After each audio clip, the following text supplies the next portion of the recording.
what's your problem with the Earp brothers? I mean, come on, did you see what they did? Did you see what they did to my little brother? They beat his head up against that bar for no reason. He wasn't even carrying a gun. I heard it. Yeah, I'm telling you. And they were pushing around Ike, and I mean, he's just a big drunk idiot. So. It's true.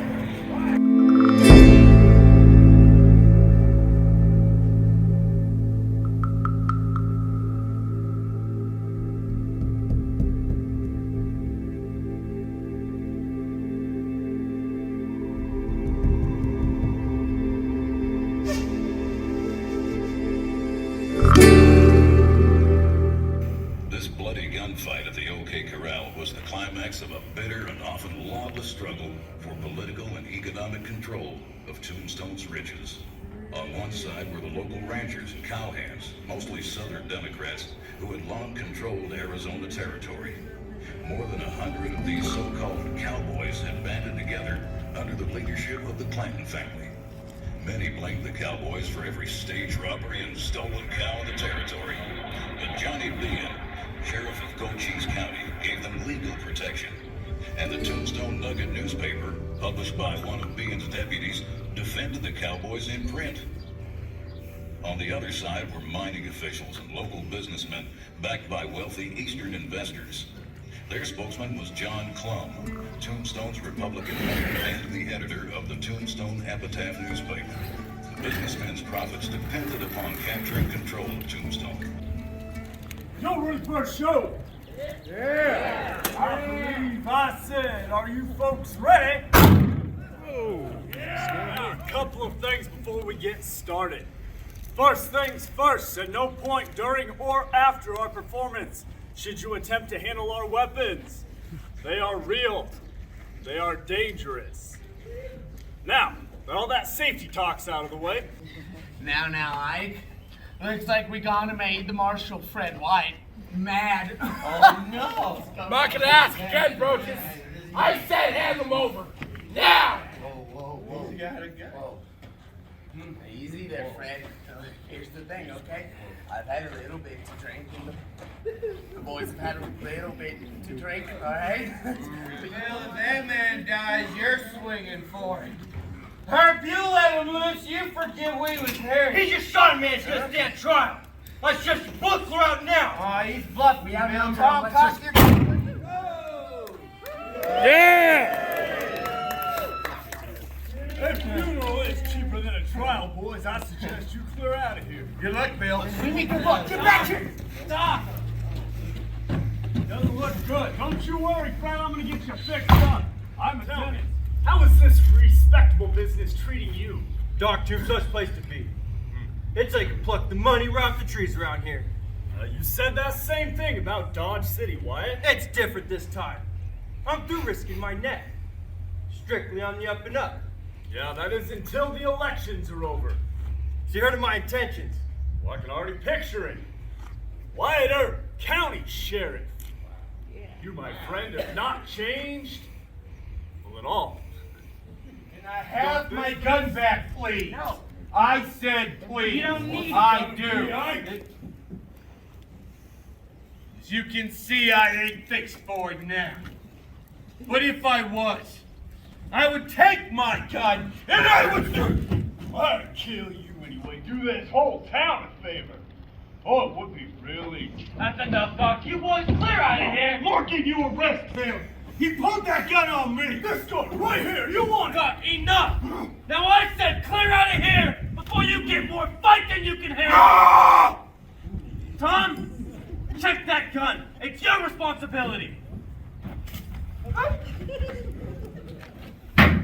Oh.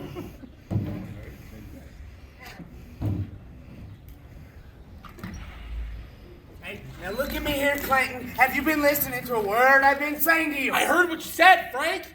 This is Ike's problem. Oh, it's Ike's problem. Ike's problem? Now, have you seen how Holiday and them Earp dogs have been treating him? He does this everywhere we go. He gets a few drinks in him, and then he thinks he can his weight in Wildcats. I'm sick of it. You know what, Billy? That's your brother. And if you can't back his play, then why he's still here? What if he's wrong? He's gonna get us killed. Now, you boys, you've tried to run us out of this town. But we're still here, and we're not leaving!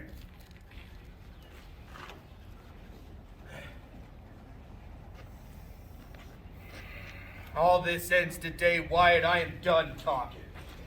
Let's go, boys. There's gonna be more of those cowboys in town any minute. What about their big guns? Curly Bill, Johnny Ringo. No. Ike gets himself shot. That's just what spoils the rest of them. The rate he's going, that just might happen, Wyatt. He's drunk handle those cowboys just fine on our own, Doc. Well, they're not far from here. While the movies tend to make Wyatt out to be the leader of the brothers, it's actually Virgil, the eldest brother, who leads the charge against the cowboys. This is precisely how history remembers Virgil Earp.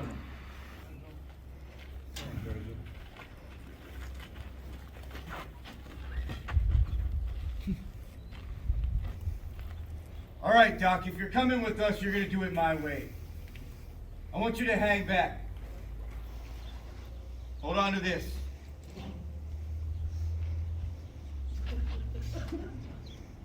Let's go. Come on, man. We gotta kill them for what they did. It's a bad idea. We should just clear out. We will clear out. Yeah!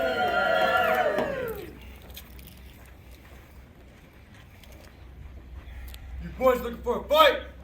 Ned, help! Throw up your hands. We're here for your gun. Now I paused for a second because I want you to notice how smooth and cinematic the gunfight at the OK Corral is in the movie Tombstone versus how fast and frenzied it is in this reenactment.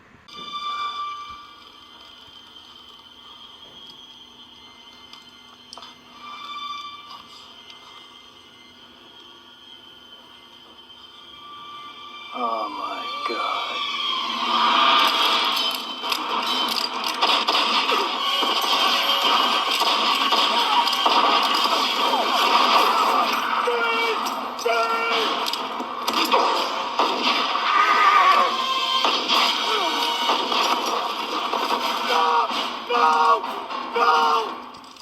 Don't shoot!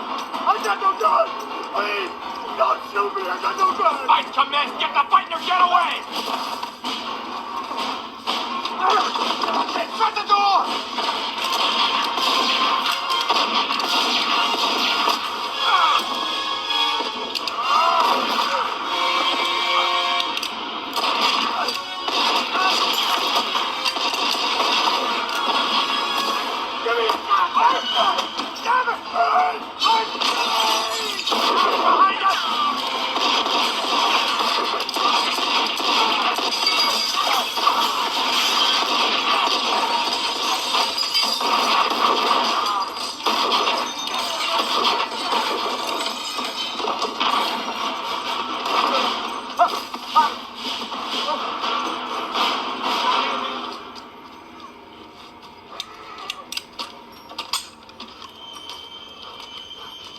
I got you now, you son of a bitch. You're Daisy if you do.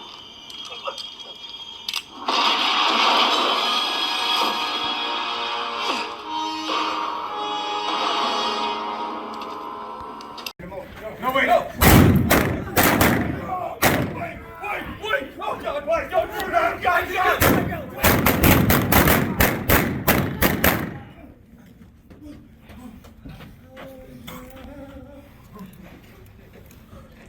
All right, London. I got one left for you. Where's the way, Frank? Go, Daisy, if you do.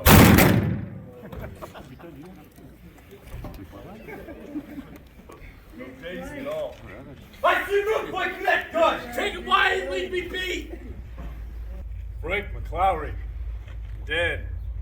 Tom McClowry, dead.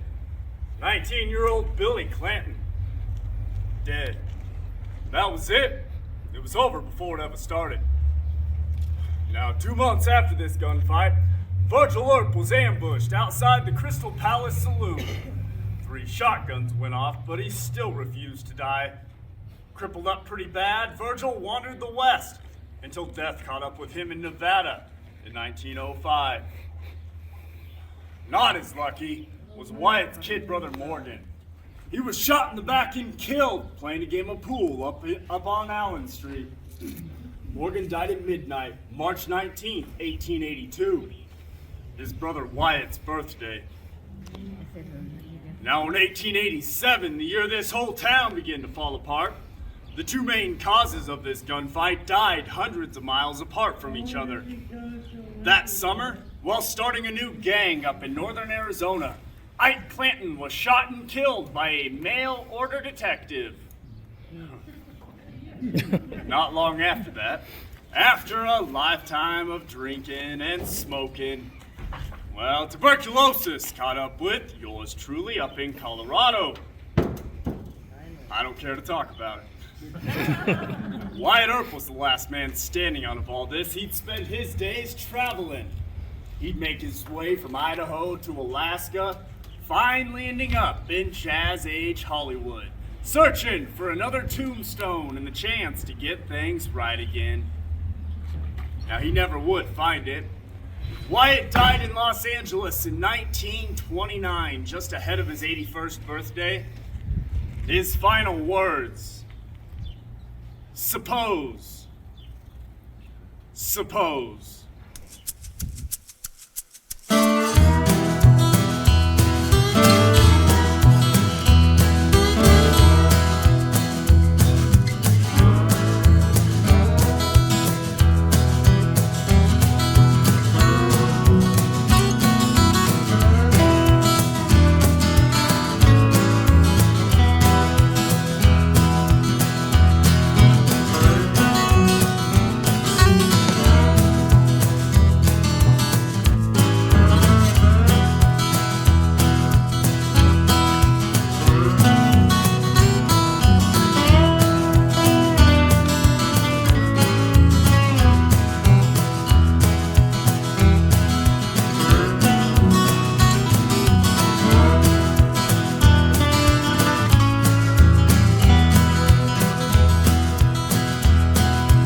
Single action. Single action, 7.5-inch barrel.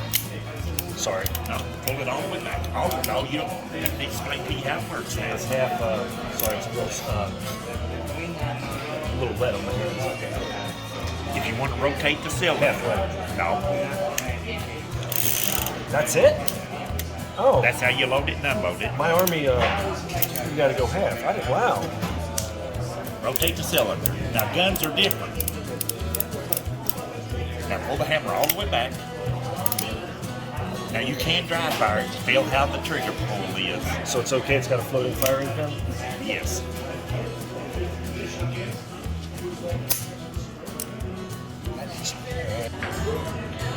That's one shot? I'll give it to him. Yeah, Tom had a Reuben. Is that Tom's Reuben? Okay. All right, ready, buddy? Yeah, it's Preacher. I just asked you the other time. That's one shot? Well, yeah, Preacher got one. That's an Old West shot. You can do it. I believe in you. Come on, brother. Oh, no, I don't have a problem. We're brothers, by the way, so. Gotta keep. Are you going to sing the song? What's the song? We're happy. Sing it for us, go. No, I can't do it now. No, you can't, because she's on camera. It's gone. The moment's gone. I was singing it. You just Shoot it, recorded shoot. it. We should be You having missed the lunch. moment. Instead, we're having All right, ready? whiskey. All right, Doc Holliday. Cheers.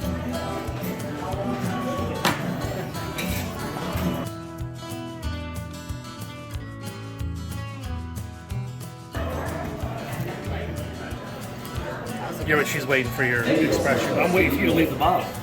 No, you're not. Oh, now you want the bottle. Now right? he's acting all You bitched tough. the whole time about He the did, shot. You yep. see this? This Remember guy. my first day out in the West. Oh. Thank you. You're welcome. I didn't have the shots on there, so it's actually 40-50. Okay. Hey, man, that's awesome. Thanks. Appreciate that.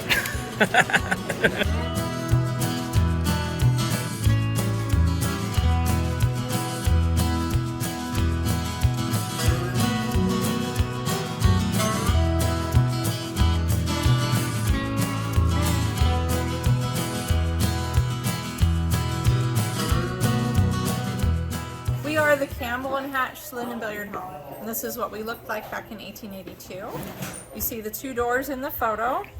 This door here on the right, and then our changing room door. They represent these doors. They are not the original doors, but they're placed where they were. When you walked through those doors in 1882, you were outside. You were in the alley. So there was nothing back there. You can see the pool table. There's a hanging light fixture, but that block of light, that's the skylight that I was showing. Oh, wow. Okay. So on March 18th, 1882, it's the day before Wyatt's birthday. The Earps go over to Shefflin Hall, which is on 4th and Fremont, the tall Masonic building. They go see a play. It's called Stolen Kisses. They come over here afterwards. Wyatt sits along the wall where our t-shirts are hanging today, and Morgan is playing pool with Bob Hatch, one of the owners. Okay, we have a shirt that shows you the whole thing. Oh, yeah. Campbell and Hatch Saloon and Billiard Hall. March 18th is also 5 months after the incident on Fremont Street, which later in 1929, Hollywood changed it to the gunfight at the OK Corral. You have the smoking gun coming behind Morgan, which would be coming through our changing room door today. These words here were Morgan's. They were only heard by Wyatt. This is the last game of pool I'll ever play. So when the gunfire came in... And this was the pool table, ma'am? No. No. I mean, this was the area where it was? No. The pool table was up here. Remember near the where I skylight, showed you? right? Yeah, Okay. it's just, yep. Okay. Between the skylight and us. So is he where the shot pool table from was. there into there? Correct. Okay. Okay. So one bullet goes over Wyatt's head, of course, right? Because Wyatt was never hit by a bullet in his lifetime. Morgan gets struck. Now in the movie, he gets hit in the back and then he's on a pool table and he dies, right? Right. Okay. In reality, that bullet hits him in the right abdomen. It goes through him. It severs his spine. Bullet comes out and lands in the thigh of another guy. His name is George A.B. Berry. Okay. Lucky George, I call him because he probably lived. There's other people in the saloon. They run out the door to see if they can catch anybody. Remember, it's an alley, and it's 11 o'clock at night, so it's pretty darn dark, and they don't see anybody. Somebody else ran to go get Dr. Goodfellow. Now, his house, historically, is still on 1st and Toughnut. Okay. 2 blocks west of the courthouse. You can take the stagecoach or the trolley. They'll drive you right by it. Okay. So Wyatt moves his brother into the card room. That is that room right there. That would be our changing room door today. Okay, right there. So you gotta use your imagination. On the other side of this table, there'd be a wall here. Those racks right there, we would not be able to see them because they're in the card room. Okay? There's a poker table, a faro table, and a couch in that room. Wyatt goes to help Morgan.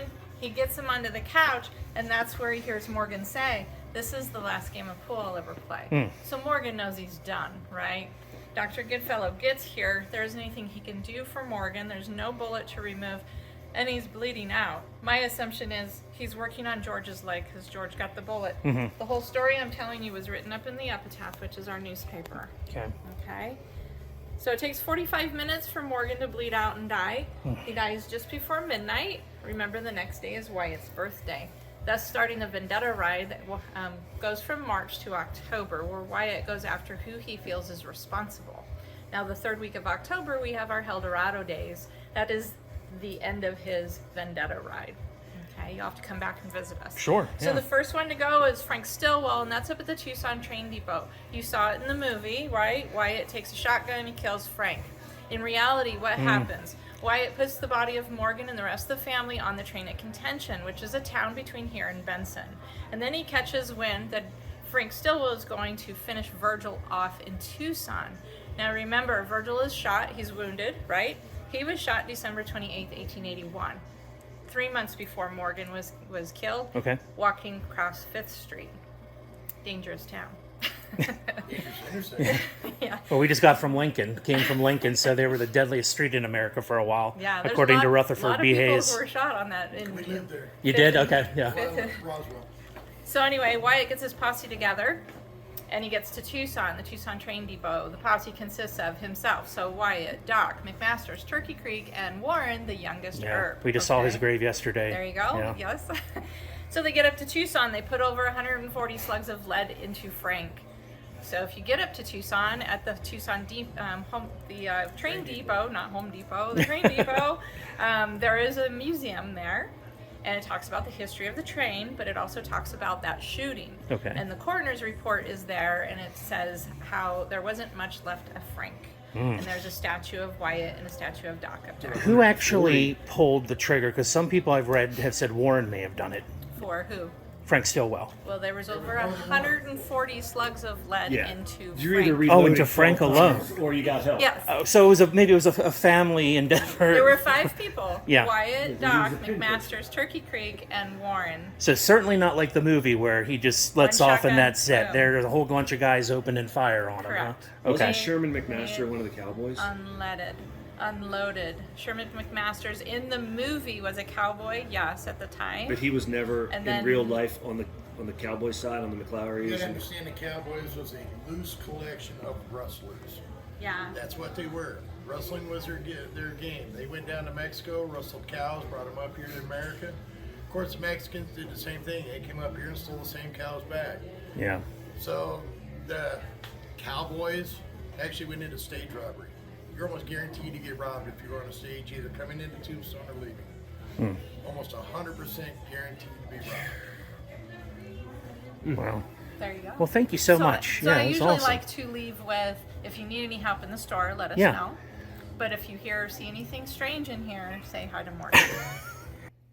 Thanks for traveling with Trey. And I hope you guys enjoyed part 2 of this Tombstone, Arizona Wild West adventure. Remember to like, subscribe, and comment. And stay tuned because part 3 is coming soon. Thanks for your support, and I'll see you next time.